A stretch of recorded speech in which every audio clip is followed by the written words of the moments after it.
Hello mga kabor. Magandang araw sa lahat mga kabor.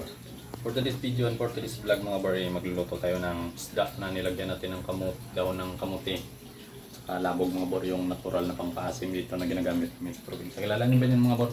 I-comment down na biya sa ating mga solid na followers. Ito siya mga kabor. Pakita sa inyo.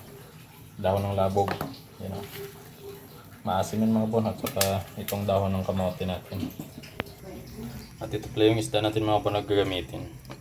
Tunong-tunong o barakuda ang tawag sa inyo. Tanglad, sibuyas at saka loya lang. Tapos bitchin at asin mga kabor.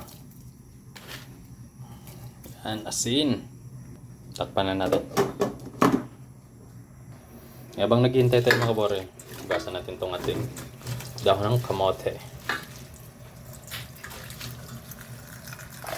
At saka itong dahon ng labog mga kabor. Labog.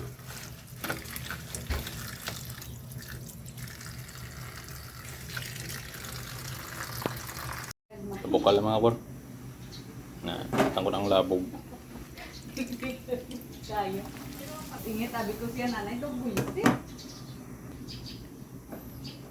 Pakuluan natin ng mabuti yung labog mga kabor para lumabas yung kanyang asin. Saka ilalagay natin ito ng isda. You know. Isda.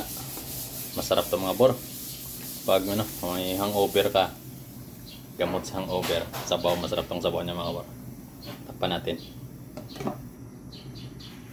Pagkaluto ng isda mga kabor, ilalagay natin yung dahon ng kamote.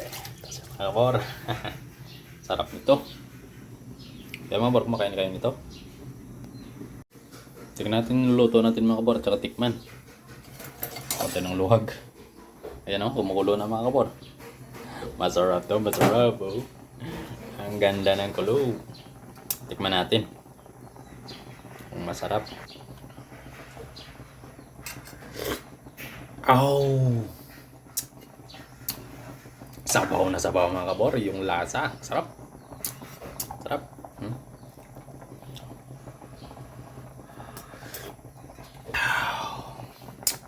Ganda yung sabaw mga kabor.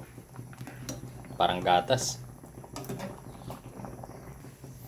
Okay na to siguro mga kabor. Luto na yung isda natin. Lalagay natin yung ating dahon ng kamote. Yan oh. Yun. Ganito lang kasi dito sa bukid mga kabor, sa probinsya namin. Kahit ganito lang yung ulam, pero at least masaya, masarap, masustansya mga kabor.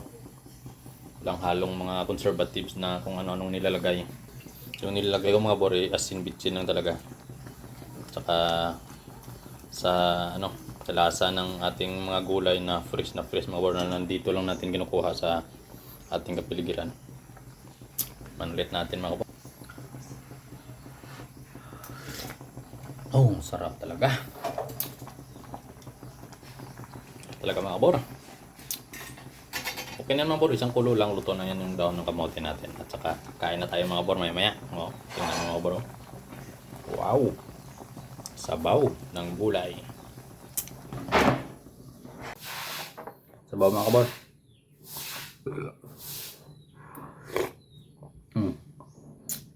Ano kan? Ambil. Man. May sabaw mga kabor sa kamote. Sarap.